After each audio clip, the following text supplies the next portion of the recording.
what's your opinion of solutions that men can? We might have just came up with one. You need a spotter. I like that. Yeah, you do need a spotter. Yeah, but in your opinion, what do you think men can do to handle?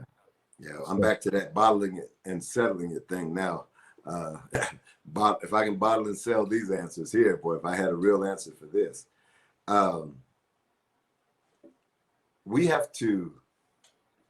men need a place that they can be honest. They need a safe place. That's the first thing.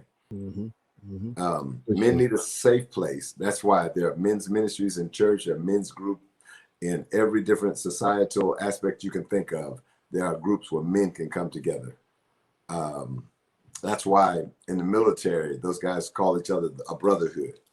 Basketball teams. I was listening to Trae Young from the Hawks talk about how when we're on the road, man, we're closer than we are when we're at home. Man, that's because good. we depend on each other all more. all we got. Yeah. Yes, we're all we got.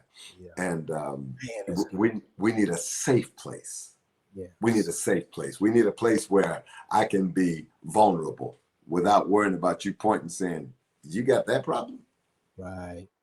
I need a safe place where I can undress. And that's why men could shower together back in the day. It's a little different nowadays, of course. Yeah, a little bit different, but a little bit different. Yeah. Men could shower together in the men's locker room, and nobody was worried about, man, you looking at me. You know, we didn't worry about that stuff because we had a safe place. Thank you, man. And a place where I could, I'm carrying around every day as a man. Yeah, man. A man, doesn't matter if I'm black man, white man, Asian man, yellow man, blue man with pink polka dots. I don't care what you are. As a man, you're carrying around a bag, and every day another brick is added to that bag. Every single day, and sometimes you get double. Yeah, and the weight gets heavier and heavier. Yeah. So at some point, Shannon, I've got to get to a place where I can put the bag down. Right. Yeah. And nobody will say. And nobody will say you're not doing your job. You hitting it on the head, man. You hitting it on the head because I was trying to explain to my wife one day.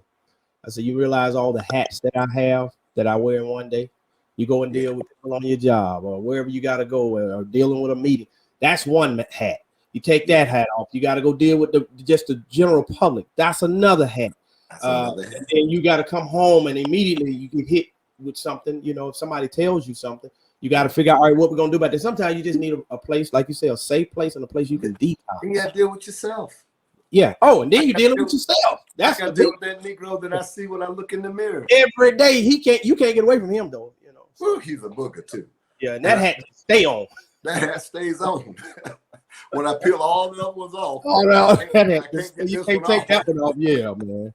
Oh, man. Yeah. So I got, just tell me, back up a little bit. Right there. Drop it right there. I got it. Yeah. I got it. Right. You ever had somebody say, you know, okay, sit your end down first. Yeah. Oh, yeah. I got it. Yeah. You can put your end down because I got it.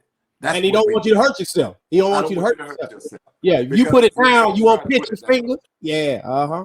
Yeah. I might crush your hands. I might crush what you need to function. Yeah, man. And so, first of all, we need a safe place. And then we need safe people. Okay. Yeah, good deal. We need a safe place, but we need safe people. I don't need, you said something at the beginning as we started talking, that if we share something with some people, tomorrow it may be on the morning news. Oh, yeah. That's right. Yeah, you can't share with everybody now. The truth is, skeletons don't stay in the closet. No, they do not. They'll kick the door down. They'll go downtown, and they'll tell everybody where they came from. Oh yeah, yeah. But even though we know that's true, I need to have some person, some people, my spotter. Yeah. I need to have safe people. I don't want anybody. If I know that I'm on the bench pushing 275. And your max is 135. You can't be my spotter. Thank you. You can't be my spotter because you can't handle what I got to deal with. No, you can't handle it. And you need to know.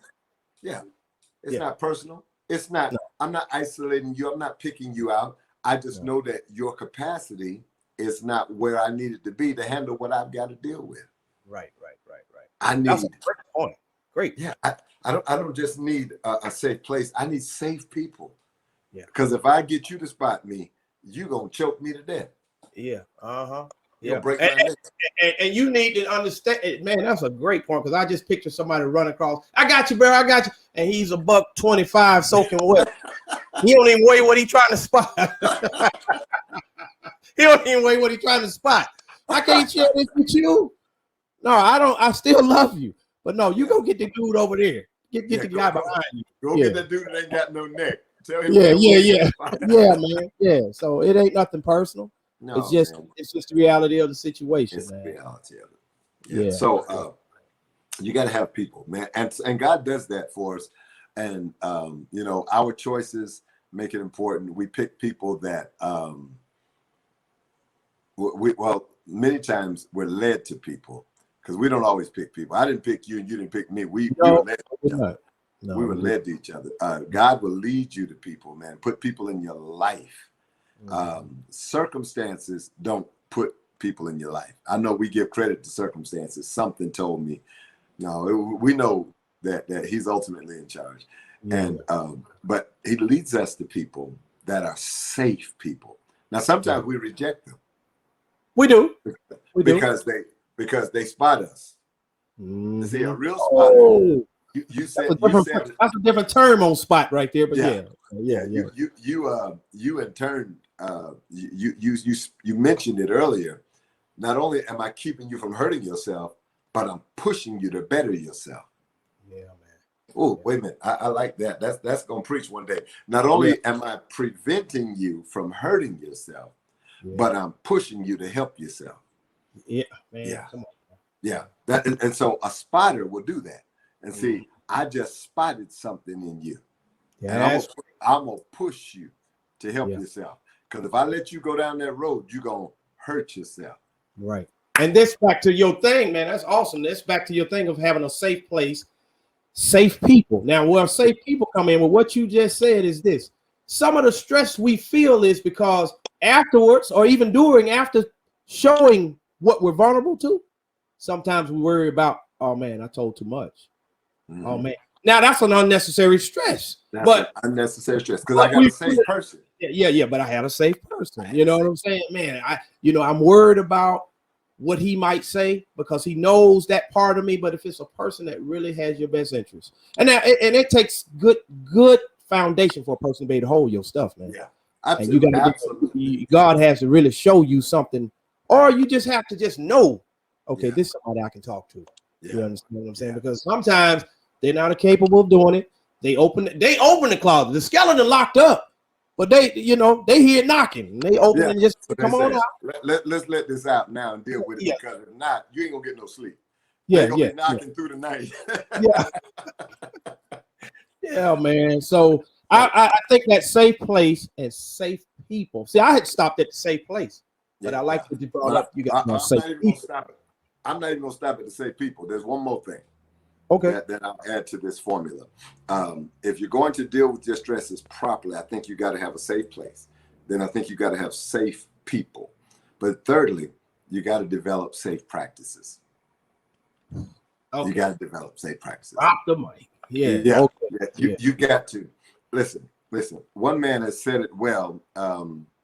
It's an old adage, but it's a true adage. If you change the way you look at things, then you'll change the things you look at. Oh man, yeah. Okay. You see what I'm saying? If I keep on looking at, let's deal with something that all men deal with. If I look at women in an objectifying way all the time, then I won't be scrutinizing about what I look at. My wife won't be enough. Right. You don't have a filter, nothing. Yeah, okay. No filter. But if I change the way that I look at women in general, respect them as children of God, respect them as human beings, respect them, then I won't objectify them. And then my wife will be enough for me when it comes down to intimate and sensual things. Great point. Yeah. You see? Change your perspective. You got to change your perspective. You got to have safe practices. You got to have, you got to change that whole idea that I can't talk. Yeah. You know, we got to get rid of that. Well, you know how men are. We don't share our feelings. Why not? Yeah. Why don't we? Why don't we do that? Because listen, one thing I know about God, if I don't know anything else, he loves me. How did I find that out? He told me. Is that means that he said it. There is nobody more masculine than God. There is no one more manly than God. And he shared his feelings with me. Right. There's no one more manly than me. In my opinion, I tell my children I love them. That's right. That's exactly right. We have to develop some safe practices. Keeping that stuff in, man, creates, again, like I said about my father earlier, it creates a toxic environment. And our children grow up wondering, does my daddy even like me? Yeah. Did he want to be around me? Was he just here because he had to be? You know, and so we got to develop some better practices. We need safe practices. And then the way we respond to negative stress points. Things that make me angry. Yeah, things that make me angry. I don't have a right to go and hurt someone.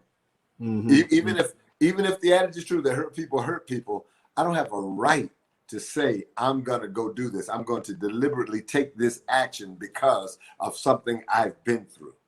That's right. And I need somewhere to lay that down. That's good, man. Yeah. That's good. And we got to help one another lift up our heads. I'll lift up my heads to the hills from whence cometh my help. We got to help one another lift up our heads, man. Brother, lift up your head, brother. Right. Hey, black man, how you doing? Hey, brother, how you doing? Hey, man, and mean it. And mean it. And mean it. Look them in the eye when you say it. Right. And tell these are safe practices. Tell them. And when you say, how you doing, don't get mad if I start telling you. Because most people are fake. They don't mean that when they say, how you doing? They don't want you to tell them. No, we need to definitely stay on track with this stress, how to break it, what it is, where did it come from, all those things. Because I think at the end of the day, as we do so, we're going to help a lot of people come out of the things that they're in, man. Brother Craig, I thank you for coming on, man. I know you're going to come back, and at least I believe you will, and talk on other subjects that we have. Anytime you call me. Yeah, man. I'm going to need you because there are going to be other subjects that we need to, talk about. And, today we were talking about men and stress. And next time we'll talk about something else. But I appreciate everything that you had to say. Is there any one last parting words you have? I think the takeaway is if we strive to address this issue of stress, then we'll fix many of the challenges that men are suffering with today. And if we keep pressing like you're doing now to address this issue of stress in the lives of men, then we'll also free men from some of the challenges that they have to deal with from day to day. Bless you. All right. Thanks for having me. All right, no doubt, man. So we'll talk again real soon. Catch up with you then. God bless, and we'll see you then. Okay, brother? Okay, brother. Take care. Thank you, man. You too. Bye-bye. Well, that was another show. Hopefully you got something out of it. The You're So Witty show comes to uplift people, and we come to bring people on, and hopefully, we're able to at least crack some of the shells that have calluses that have grown on so many of us. Men and stress, that's real. I can't say much more about the thing. Brother Craig touched on so many things, and I think at this point, I'll leave it right there. And we ask that you come back, and if you do like what you heard, we ask that you like and subscribe. But until the next time, here's me telling you, you are so witty.